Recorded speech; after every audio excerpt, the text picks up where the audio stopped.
Sister wives, according to Robyn Brown. Yes, I do believe that we fell short. I believe that we weren't doing enough to address our jealousy. Instead of thinking about how we can strengthen this community and create a larger, better whole, it seems like everyone was more concerned with taking care of themselves. We weren't incorporating God enough, in my opinion. This is such a difficult, complex manner of living. I mean, God must be included. Many of the things I saw made me think, we're screwing up here. Hello friends, welcome to the Daily Gossip News Update. I am Olivia and hope you are well by God's grace. Please subscribe the channel and press the bell icon. We will continue to put on a show to make ourselves appear normal, bury our heads in the sand, and act as though nothing occurred, and defend our inappropriate actions by acting as though nothing occurred. That's at least for Robyn and Kody. And we're going to act as though we've done nothing wrong. Additionally, we're going to act as though Kody's other children, if not all of our children, don't exist. We will also act as though there are no other women. We will only concentrate on our family. And I am aware that people maintain their family unit even after being divorced and moving on, am I correct? Something happened in March of 2024. Very serious. A very serious thing happened. One of their children passed away, Garrison Brown. Once he passed away, there were a bunch of articles that came out about how the show is going to film the aftermath of his passing. And we assumed as fans first that it was outrageous that they would do this second. How were they going to do this? Garrison's last text messages were to production and other people that he worked with. His last message was basically just saying that he didn't. He missed the happy times, therefore he was unable to hate them the way he wanted to. He then emailed this picture of a still from when they were performing a paintball show for Caleb's bachelor celebration. It was somewhat reminiscent of your most recent text messages, which you were reviewing on the show, as well as all of the events that had occurred in your life. And that show had such a disastrous impact on your life, don't you think? Many of us thought, okay, how are they going to do this? It feels strange. Then we learned that Kody didn't visit his home, correct? Surely he wasn't present at the scene. Gabriel returned after going to fetch him. In addition to not showing up at his son's house, Kody does not show up. Kody doesn't appear to give a damn. That's how it looks anyway. For example, how come you don't attend your son's event? Correct. Logan Brown was responsible for maintaining order for his household. Furthermore, Logan and Janelle bore a great deal of the blame for this. We are also aware that it's a really delicate topic. That in the world of polygamy and ex-polygamy, when someone passes away like this, it's often swept under the rug because of their beliefs about it and also because there's shame about it. And in this case, they're public. And for the longest time, I've been trying to push this concept that despite everything in our lives, all of our kids are perfect, and we made really good kids, and there was no bad outcomes outside of just all of us not getting along. So when we assumed they were going to keep filming, we assumed it would be to highlight that they lost a child. As much as we didn't like the idea, we at least thought, oh, well, if they talk about it, maybe they can shine light on it or whatever. And we know that at least a couple episodes coming up could be touching on this, right? But the scene that they filmed for this episode was filmed in May of 2024. And we know this because photographs were circulating all over the internet of Kody and Robyn and the kids walking on the street in Flagstaff, cameras following them. They looked like they were dressed up for Easter. And now we know that it was a dinner to celebrate the baptism of Aurora at her church and during this dinner in May of 2024. There's no indication from anyone in the family that there's any sadness. There's no acknowledgement about any of the people that are missing. There's Kody's not thinking about anything about he doesn't look sad. He looks smitten and happy. And he's talking about how in love he is with Robyn and how doughy-eyed and how much the kids love him and how what a great family he has. And it's 2 months removed from his son's death. I know you have to compartmentalize life. I know you have to be able to go on and do your thing, but to go on and not even acknowledge it. And then to want to sort of rewrite history and be Well, I screwed up over here, but don't look over there. Let's just focus here. And that's how I feel Kody's entire storyline is. Like, I feel like Kody and Robyn really don't interact with anyone because they have to face the fact that they did stuff to people that were terrible and they hurt children and women. And so if they can just focus on what they have, they don't have to look at the destruction they created. But they have to watch it for the show. It's so uncomfortable. I want to show you a couple scenes. Yeah, maybe your wedding vows. I don't know. Oh, I think my wedding will be pretty up there. Really? You'll be floating. As long as enthusiasm. I mean, isn't that so? We were raised by you guys. What does that mean? Just the experiences and the advice that you've given. We'd be fools to not marry our soulmate. So she will be floating. Yeah. You don't. Well, it's supposed to be a dinner celebrating Aurora's baptism into this new church. And Kody somehow turns it into, or somehow it gets turned into Kody and Robyn being soulmates. It would probably be pretty exhausting to be in Kody's life and Robyn's life because somehow stuff for them. The kids gets turned into Kody and Robyn's relationship, and all they have to do is talk about Kody and Robyn's relationship. And it maybe is this because they have no friends to talk about their relationship with anymore. I've noticed a lack of friends on this upseason. I haven't. Seeing Kody, with his friend Brian, or, Nathan showed up to help Mary move. But after that, where's Nathan? Where are Kody's actual friends to, commiserate with about the divorce? Oh, I guess he got together with his brothers earlier this season. But it seems like now they have to rely on having conversations where they're validated in their relationship through their kids. And a lot of it feels like it's being done intentionally, as this smear campaign, or to respond to criticism. So there's a lot of criticism that Kody wasn't a good husband, that Robyn was manipulative, and the two of them just destroyed the whole world. And they caused all of these painful things to happen to the other women, making them feel like they're not beautiful enough, making the kids feel like they're not adequate enough, like they don't matter, with the way that he disparaged the kids that were the other wives' children to see how differently he treats the kids that are with Robyn. It's a stark contrast to me of how differently he puts those kids up on this pedestal. And the only thing that I can think of is to go back to. I think this is why, in a way, the producers brought up in this episode that everyone has to look good for Kody. Because in this episode, they're all dressed up looking pretty. The girls all have makeup on. Robyn has makeup on.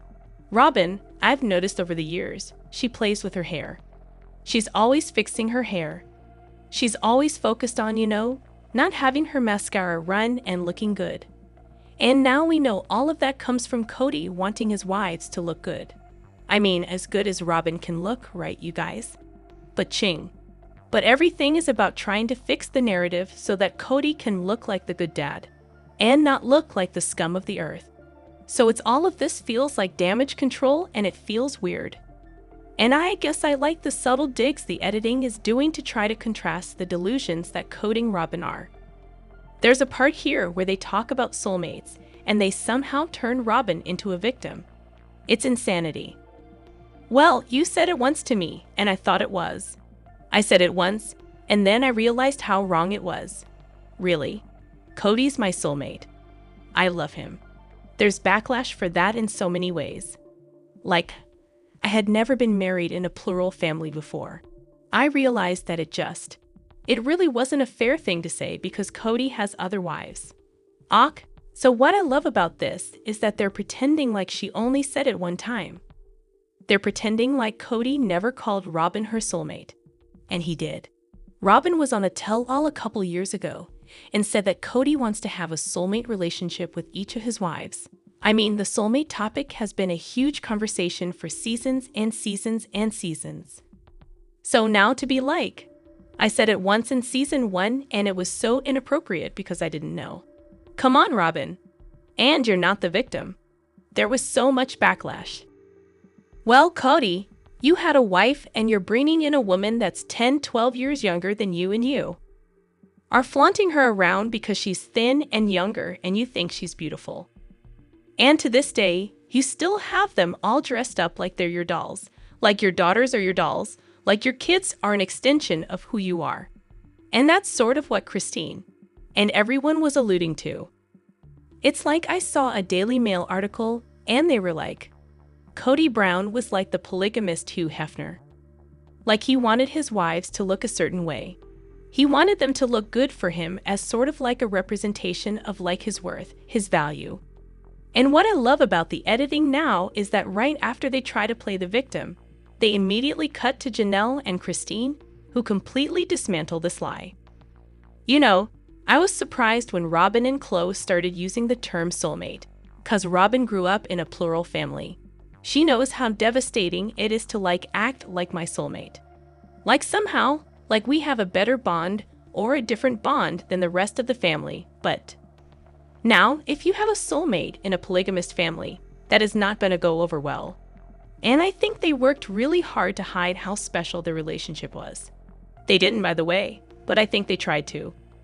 It's pretty obvious that Janelle is so over Kody and Robyn and their delusional lies because she says, you know, Robyn grew up in a polygamous family. She knows that you don't say those kinds of things. And it's true. Robyn's mom, her mom with her dad. Her biological father was a second, a first wife. Then Robyn had her dad, her stepdad, and then her mom became the second wife. She grew up in that confine. She grew up in that cult, so she knows the ramifications of using words like that, right? And so she's going back to that old adage of Robyn playing pretend like she doesn't understand. Well, I didn't know I wasn't supposed to say that. Come on, Robyn. So Janelle reminding everyone that Robyn's playing dumb and trying to be like the damsel and the innocent one involved.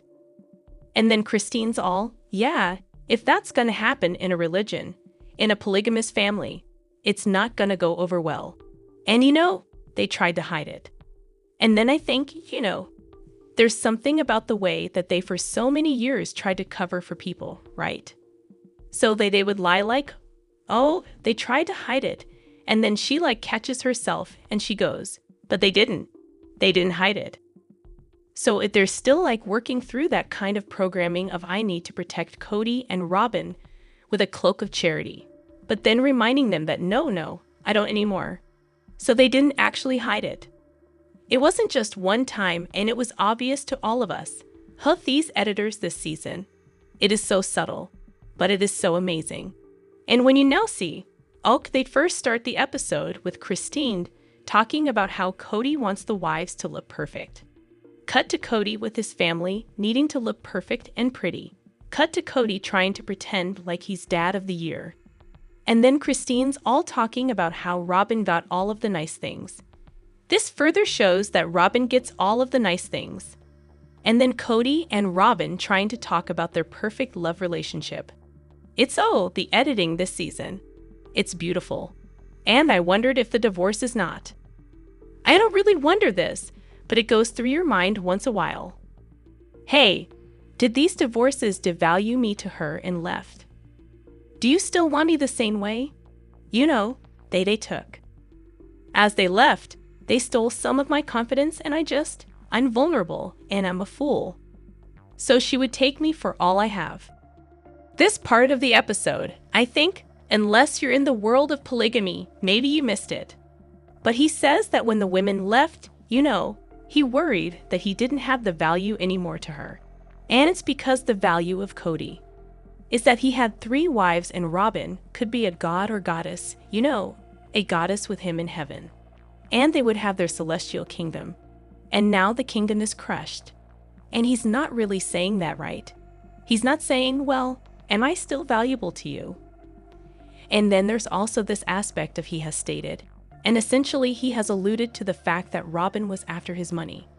And because on a podcast in 2023, he basically said that every woman sees the husband of their friend and wants to marry that husband because they want that good man. And now he believed Robyn wanted him because he had these other women. And also the value here, obviously the money. So she wanted him for the stature of being in polygamy. She wanted him for the money. That's what he views her as. So he's saying I made promises to her that this is what we're going to have, and my value to her was this. That's how he views the women. I offered her this, and he's saying, and now that it's just me and her, I mean, she could take me for all I have. So any woman he looks at as someone that's after his money. So he's so in love with her that now he wonders if she even wants him for him and not his money and the women. And he's starting to realize I basically threw my life away for a freaking gold digger, but then also at the same time pretending like he and Robyn are soulmates. And then later in the episode, Robyn talks about how she doesn't see that he's lost his value, but that he mistreated her and acted like a. Kody got into his head that my issues with him were because he didn't have other wives. Yes, I want to look for a marriage, but the splits didn't make him less valuable to me. That's not how I feel at all. What I struggled with was how he was treating me and how he was acting. He was hard, and I had to sit there and explain this to him, that you were a moody. So again, Kody lacks the ability to take accountability for his own behavior, right? So if this is true, and Robyn lies about everything, but if Kody's being a jerk and mistreating everyone, which he probably does, I can't imagine he's great to be around. Instead of saying, I've been a jerk and totally awful, he blames the ex-wives for taking his confidence, thus making him less valuable and less important and less prestigious. And that's the only reason why Robyn might not like him. Not because he was a jerk and maybe mistreating her. You know what I mean? Either way, his pattern of not taking responsibility continues, whether he's with Robyn or anyone else. And I don't like Robyn, but I would imagine Kody's not nice to deal with.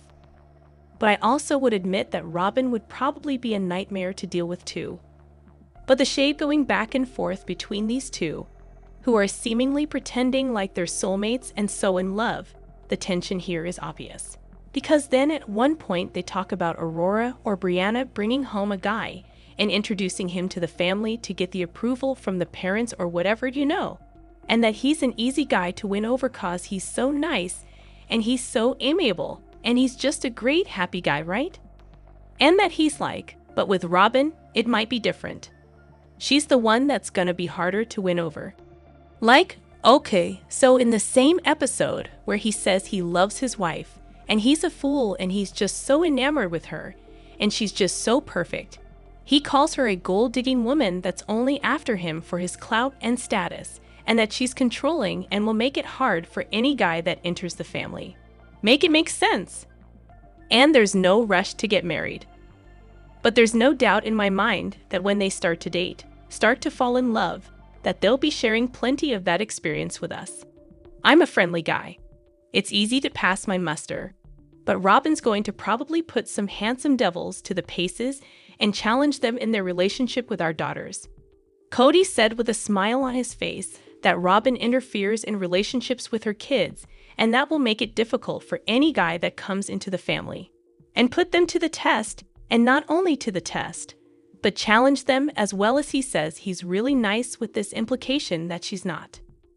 Doesn't this kind of confirm what his children all said, that she interfered in his relationships with the kids, just like she interferes in her kids' lives with their partners?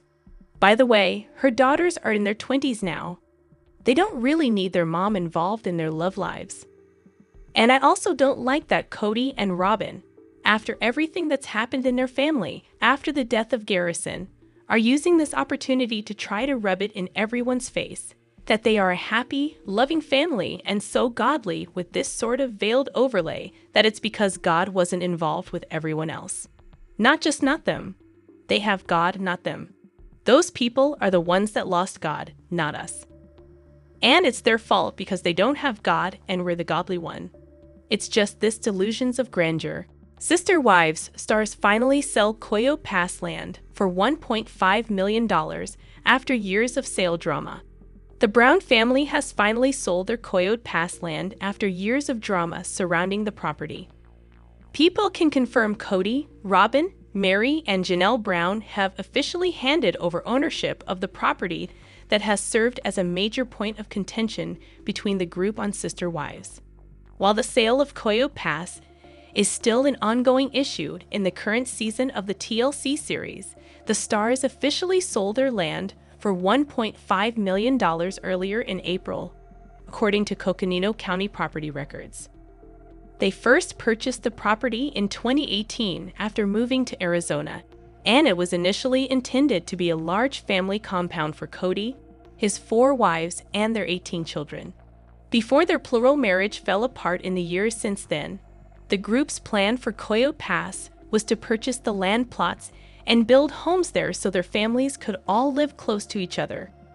Christine Brown, who was the first to leave the plural marriage in November 2021, also had a share of the land at one point, but she sold it back to Kody in August 2022 after their separation. Meanwhile, Mary and Janelle both announced their separation from Kody within 14 months of Christine leaving. Robyn is Kody's last remaining wife from their original polygamous marriage. Sister wives Janelle Brown confirms she's hired a lawyer amid ongoing Koyo Pass sale drama with Kody. Janelle has been very vocal about not trusting Kody when it came to the sale of Koyo Pass. While they all contributed to paying off the land, Janelle explained that she wasn't convinced Kody would divide the property evenly when it came time to finally sell. She said during a December 2024 episode of Sister Wives, "We're finally paying off this dang property in Flagstaff. But now there's this big fight about how do we divide it? I don't know what to expect from Kody," she said at the time. "He's been kind of about the property, so he might be about it as we move forward. Who knows?" Her lack of trust in Kody, especially after his previous secrecy surrounding the status of the property, led her to eventually obtain a lawyer, she confirmed in a January episode. Kody did admit in a previous episode that he thought about screwing over Janelle when it came to the division of Koyo Pass, but he claimed his wife Robyn wouldn't let him. "She doesn't trust me because she would screw me if she could. That's what I believe. And I'll be honest, I've thought about screwing her," Kody said of Janelle. "Okay, so I'm being honest. But I won't. My wife with a conscience won't let me." In the most recent episode of Sister Wives, which aired on Sunday, April 20, Janelle revealed that she couldn't fully move on from Kody until Koyo Pass was sold. Ahead of her official move to North Carolina, she noted that the property was one of her only ties to Flagstaff anymore. She continued, "I am really just ready to be resolved and have this property sold. I don't want to have to think about Kody anymore. I don't want to have to talk to him, interact with him, nothing. As long as that property remains a source of contention, I can't fully move on," she